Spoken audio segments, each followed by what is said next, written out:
안녕하세요, 소몽입니다. 2020년 2월 10일 날 아마존이 미국 대통령인 트럼프를 증인으로 세워달라면서 법인에 요청을 합니다. 기사에서 볼 수 있는 것처럼 트럼프 대통령 때문에 우리 사업 수주가 안 된다, 이러고 강력하게 주장을 하고 있는데요. 도대체 왜 트럼프 대통령과 아마존의 수장인 제프 베조스는 틈만 나면 싸우는 걸까요? 사실 이미 제목에 써놨지만 오늘은 우리 투자에 매우 도움이 될 만한 클라우드 얘기를 해볼까 합니다. 여러분, 지금 보고 계시는 수많은 전 세계의 유튜버들이 올리는 영상과 데이터들, 이런 자료들이 다 어디에 저장될까요? 그쵸? 우리 개인이나 기업이 만들어내는 수많은 데이터가 저장되는 곳이 바로 클라우드죠. 그러니까 우리 대충 생각만 해봐도 클라우드 시장이 얼마나 커질지, 그리고 크고 있는지 공감이 되실 겁니다. 그런데 전 세계 클라우드 시장을 독과점하고 있는 업체들이 있다는 거죠. 잘 아시겠지만 아마존이 소유하고 있는 아마존 웹 서비스가 33%로 1등, 마이크로소프트의 애저가 18%로 2등, 구글이 가지고 있는 구글 클라우드가 8%로 3등입니다. 세 개 업체가 약 60%의 점유율로 클라우드 시장을 독과점하고 있습니다. 제가 제일 좋아하는 형태죠. 그래, 마이크로소프트랑 아마존이 잘 나가는 거 알겠어.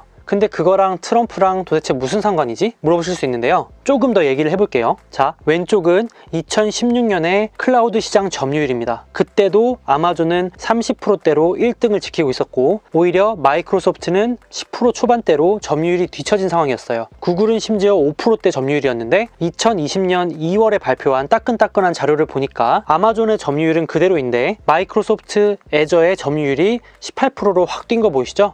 그리고 구글 클라우드도 바짝 쫓아오고 있습니다. 물론 시장의 파이도 커졌지만 그 안에서 점유율까지 늘린 마이크로소프트는 어마어마한 성장률을 보이고 있다는 거죠. 그래서 마이크로소프트의 수장인 사티아 나델라, 좀 머쓱한 표정이고요. 아마존의 수장인 제프 베조스 형님은 심기가 영 불편한 모습을 보이고 있죠. 아니, 아마존은 세계 최대 전자상거래 업체인데 클라우드가 뭐 그렇게 중요한가? 하실 수 있는데요. 오른쪽 사진을 보시면 아마존의 매출 중에서는 클라우드 비중이 약 13%밖에 되지 않습니다.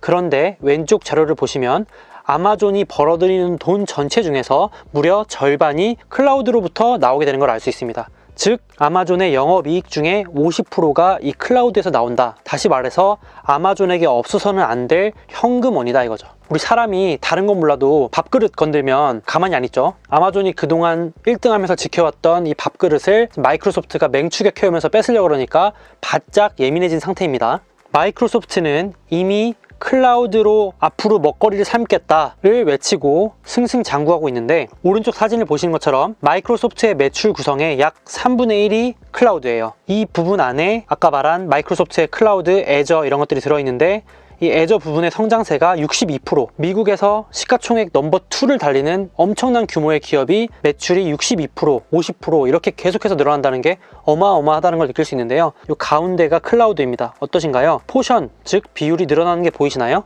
이 부분이 어마어마하게 성장하고 있다.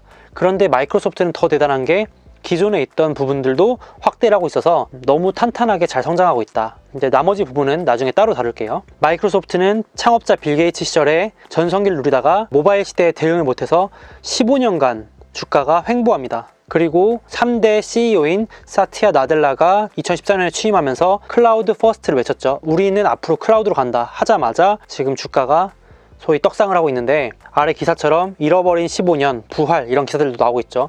이 정도로 지금 클라우드 시장이 중요한 상황이다. 그래, 좋아. 마이크로소프트랑 아마존이 둘이 으르렁거리는 이유는 알겠어. 그런데 트럼프랑 아마존이 싸우는 이유는 잘 모르겠는데, 요거에 대한 답을 제가 음모론을 살짝 섞어서 개인적인 이야기로 얘기를 해볼게요. 2013년에 아마존이 미국의 주요 일간지인 워싱턴 포스트를 인수합니다. 근데 이 워싱턴 포스트는 미국에서 거의 제일 오래된 일간지로 역사가 아주 깊은 3대 일간지 중에 하나예요. 그러다 보니까 이 신문을 인수한다는 기사가 나오자마자 전 세계 신문 시장은 충격에 빠졌다. 전설적인 신문이 베조스의 재산 중 1% 정도밖에 안 되는 가격에 팔렸다. 이런 기사가 나오죠. 한때 엄청난 전성기를 구사하던 워싱턴 포스트였지만 인터넷 시대에 제대로 대응하지 못하면서 발행 부수가 계속해서 반토막 나고 수주도 안 되면서 심지어 계열 주간지인 뉴스위크를 단돈 1달러에 매각하기도 하는 수모를 겪었죠. 이 워싱턴 포스트가 사실상 문제가 되는 거예요. 왜냐면 이게 워싱턴 포스트 일면인데요. 트럼프에 대한 비난을 아주 많이 하는 일간지입니다. 그러니까 반트럼프적인 성향을 가지고 있어요. 그러니까 정치 성향이 완전 반대인 거죠. 그러니까 사실상 트럼프는 워싱턴 포스트가 싫은데 그걸 소유한 아마존이 더 싫은 거죠. 이건 제 추측이 아니라 대놓고 트럼프는 워싱턴 포스트를 공격하고 싫어합니다. 15년에도 워싱턴 포스트가 너무 싫다, 그걸 갖고 있는 아마존은 더 싫다 말했고, 17년에도 아마존의 대변인 역할을 하는 워싱턴 포스트는 추잡하다, 읽을 가치가 없다 이러면서 원색적인 비난을 퍼붓습니다. 이렇게 자주 비난하다가 정드는 거 아닌가 싶을 정도로 15, 16, 17, 18 계속해서 비난을 합니다. 19년, 20년에도 비난을 멈추진 않을 것 같고요. 그러다 보니까 이 아마존에 대한 미움이 결정적으로 드러나게 된 사건이 바로 오늘 간단하게 말씀드릴 이 사건인데요. 기사에 보시는 것처럼 클라우드 업체의 엄청나게 상징적인 미국의 국방부 프로젝트를 마이크로소프트가 수주하게 됩니다. 이게 왜 그렇게 큰 의미가 있냐면, 당장 돈이 된다기보다는 10년 동안 독점을 주고 무엇보다도 미국의 각종 1급 기밀이 모두 들어있는 국방부의 데이터를 쉽게 말해서 10년 동안 독점으로 맡긴다는 거잖아요. 그러니까 정부에서 그냥 보증을 해주는 셈이 되는 거죠. 10년 동안은 망할 수가 없게 정부랑 함께 가는, 그냥 주식회사 미국이라고 도장을 찍어주는 셈이 되는 거죠. 미국의 국방부 역시 많은 기업들처럼 데이터를 원래는 자체적으로 보관하다가 앞으로는 클라우드에 맡기겠다 선언한 이유로 이런 프로젝트를 추진하고 있어요. 미국 국방부 클라우드 컴퓨팅 공급 업체가 결정됐다. 2019년 10월에 제다이라는 프로젝트에 마이크로소프트를 선정했다. 아마존 웹서비스와 경쟁 끝에 이뤄낸 초대형 수주다.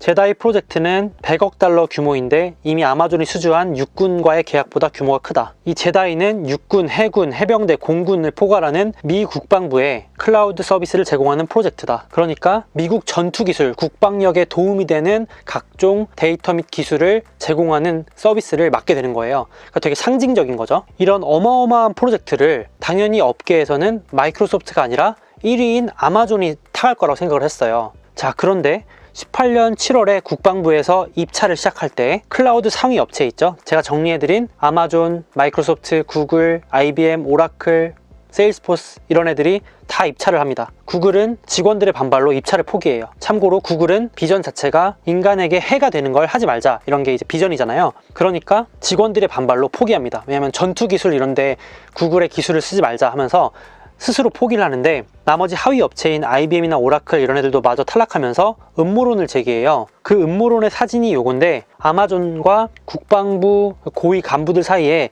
이런 커넥션이 있다. 여기 보시면 하트도 있고 돈도 있죠. 뭐 뻔한 얘기겠죠. 요 사진이 트럼프 대통령의 집무실, 책상 위에 올려졌다는 썰도 있다고 합니다. 뭐 믿거나 말거나죠. 이런 건 정말 음모론인데, 어쨌든 그로 인해서 트럼프가 19년 7월에 이렇게 발표를 합니다. 다시 검토하세요, 이렇게 하는 거예요. 잘 됐다 싶은 거죠. 지금 아마존 안 그래도 눈에 가시였는데 결국 이렇게 개입을 하면서 아니나 다를까 2019년 10월에 예상을 뒤엎고 마이크로소프트가 수주를 따내게 됩니다. 그러니까 아마존이 열이 받을 수밖에 없겠죠. 그래서 제가 처음에 말씀드렸던 것처럼 트럼프가 분명히 개입한 거다, 이건 공정한 처사가 아니다 하면서 증인으로 세워달라, 이렇게 지금 반항을 하고 있는 거예요. 이렇게 둘이 지금 손을 잡고 있죠. 결과적으로는 적의 적이 친구가 된 거네요. 근데 반대로 생각을 해보면 저렇게까지 대통령한테 시비를 걸어가면서까지도 지켜야 할 이유가 뭐냐는 거죠. 결국은 말씀드린 것처럼 클라우드에 목숨을 거는 이유는 여태까지도 먹거리였지만 앞으로도 너무나 중요한 먹거리이기 때문이 아닐까 하는 게 제 생각이에요. 제다이 다음으로 이제 영화 CIA 관련된 영화도 많이 보시잖아요. 중앙정보국. 중앙정보국도 이제 클라우드 사업을 또 추진을 하는데 여기도 이제 입찰 수주전이 들어가겠죠. 그러니까 앞으로도 이 클라우드 쟁탈전은 계속 될 건데 이 시장이 어마어마하게 커지고 있는 걸 우리가 느낄 수 있다. 제 기사 하나를 가져와 봤는데 매일 500년치 분량의 유튜브 동영상이 생성된다. 그리고 1분마다 700개 이상의 유튜브 영상이 트위터에 공유된다. 그리고 매일 2억 5천만 건 이상의 트윗이 발생한다. 페이스북에는 매일 2억 장 이상의 사진이 업로드된다. 정말 어마어마하죠. 여러분 데이터 단위를 잘 아실지 모르겠지만 기가바이트, 테라바이트가 일반적으로 개인이 쓰는 단위인데 어마어마한 단위를 건너뛰어서 매일매일 생겨나는 데이터들을 계산하는 단위로 요타바이트를 써야 된다고 말하죠. 실로 어마어마한 데이터가 발생되고 쌓이고 있는데 이 수많은 데이터를 저장하려면 결국은 클라우드 시장이 계속해서 성장할 수밖에 없지 않을까, 이렇게 생각을 하고요. 그래서 클라우드 업체뿐만 아니라 관련된 후방의 다양한 산업들, 다양한 기업들에도 한번 관심을 가져보시면 투자에 도움이 되지 않을까, 이렇게 생각을 합니다. 그럼 오늘 영상은 여기까지 하고요. 다음에 뵐게요. 안녕.